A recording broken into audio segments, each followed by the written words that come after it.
wilderness of Paran, where the arid earth is cracked by the sun, and the wind carries away to silence, a man named David wandered with his loyal warriors. He was not yet a king, but the oil of anointing rested on him, marking him for greatness. His name was whispered through the land, not as a king yet, but as a man after God's own heart. Yet, in those days, his life was marked by hardship, by flight, and by the weight of a crown that was not yet his.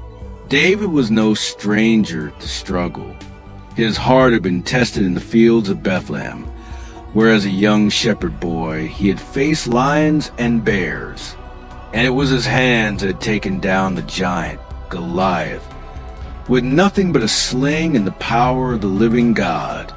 But now, David found himself in a run, driven from his home by King Saul's jealousy and fear.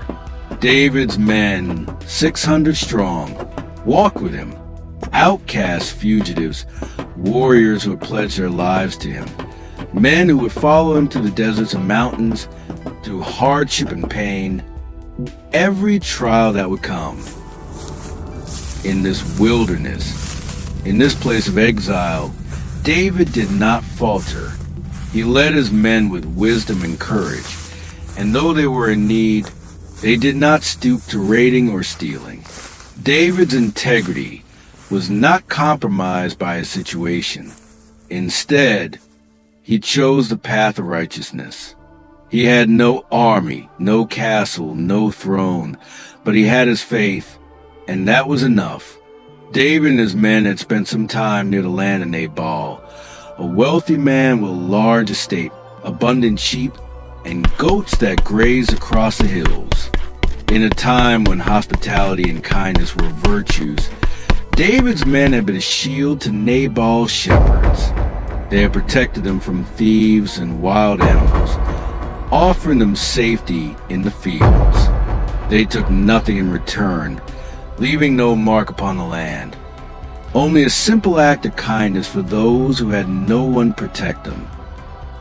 When the season of sheep shearing came, a time of celebration, of giving and sharing, David, seeking nothing more than provision for his men, sent 10 of his servants to Nabal with a simple request. They were hungry, weary from their travels, and they asked for food and provisions, a token of gratitude for protection they had given to Nabal's workers.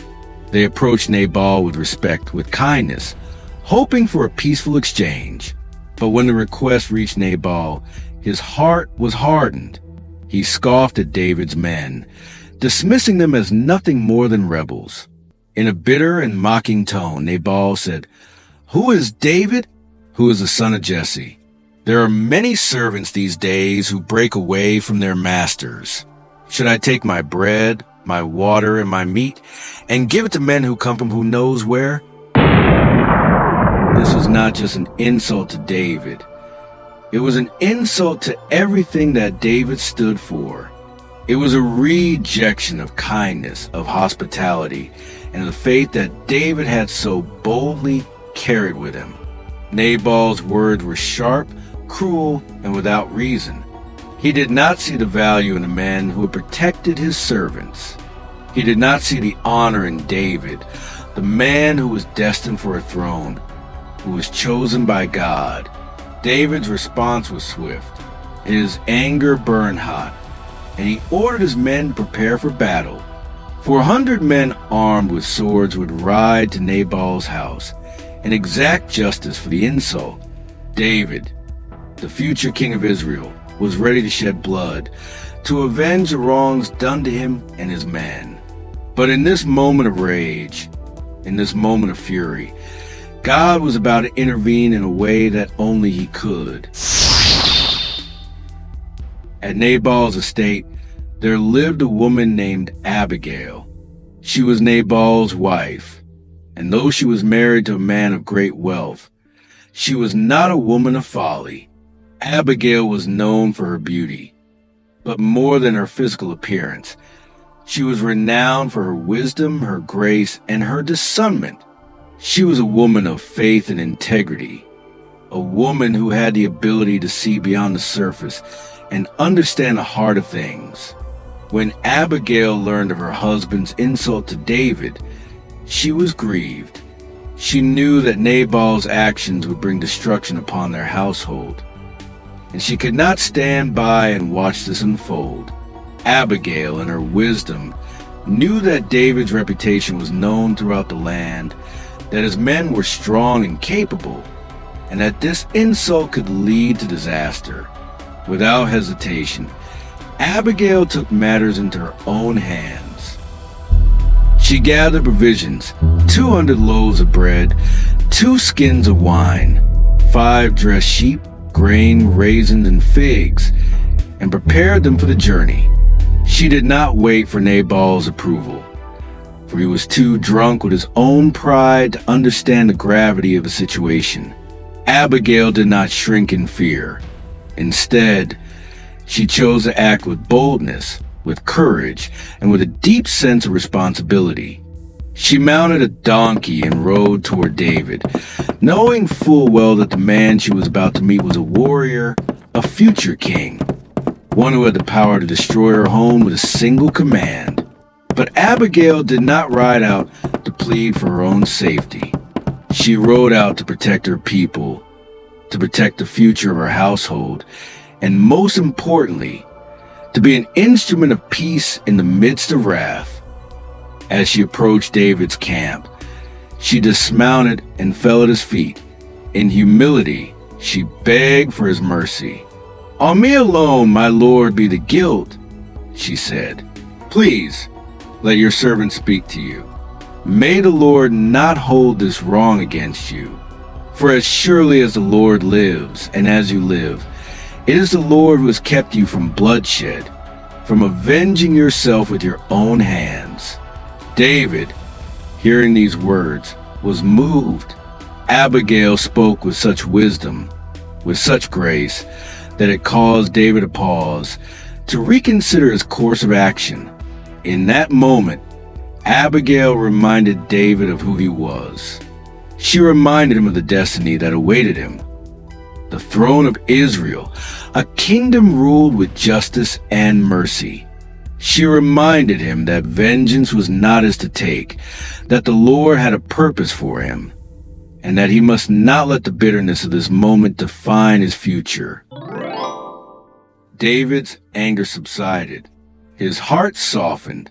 The very words of Abigail turned away the wrath that had been burning inside him. "Praise be to the Lord, the God of Israel, who has sent you today to meet me," he said. "May you be blessed for your good judgment and for keeping me from bloodshed this day." Abigail's intervention had saved her household. She had acted not out of fear, but out of a deep faith that trusted God to handle what she could not. Her wisdom had turned away the wrath of a king in the making, and her courage had brought peace where there was once chaos. David did not forget Abigail's actions. When he later heard of Nabal's sudden death, struck down by the Lord for his own foolishness, David saw that the Lord had indeed intervened. In the wake of Nabal's death, David sent for Abigail, inviting her to become his wife. She was a woman of honor, a woman of strength, and a woman whose actions had saved not only her life, but the life of a future king. Abigail accepted David's offer, and in doing so, she became a part of God's greater plan for Israel. She was not just a wife to a king. She was a queen in spirit, a woman whose wisdom and faith played a pivotal role in shaping the history of God's people. The story of Abigail teaches us many lessons. It teaches us the value of wisdom in the face of adversity, the power of peace in the midst of conflict, and the strength of a woman who chooses to act according to God's will, even when the cost is great. Abigail's wisdom saved David from making a fatal mistake, and in doing so, she helped pave the way for the kingdom of Israel to be established. Her story is a reminder that sometimes the greatest battles are fought not with swords, but with words. Sometimes the greatest power is not in the strength of our arms, but in the strength of our faith, our wisdom, and our courage to do what is right, even when it is difficult. Abigail's legacy lives on as a model of grace under pressure, of strength in the face of adversity, and the transformative power of wisdom and peace. In her, we see the heart of God, a heart that seeks reconciliation, healing, and restoration in a world torn apart by conflict and division. She was a peacemaker, a woman who understood that the greatest power comes not from retaliation, but from forgiveness and reconciliation. And so, under the golden haze of a desert sunset, Abigail walked beside David, not as a woman rescued, but as a woman who had rescued. The wind carried whispers of destiny as the sun dipped beneath the hills of Judah. Her steps were steady, her face calm, her heart anchored in faith. David once stirred to wrath, now walked in peace. Beside him was a woman who would be more than a wife.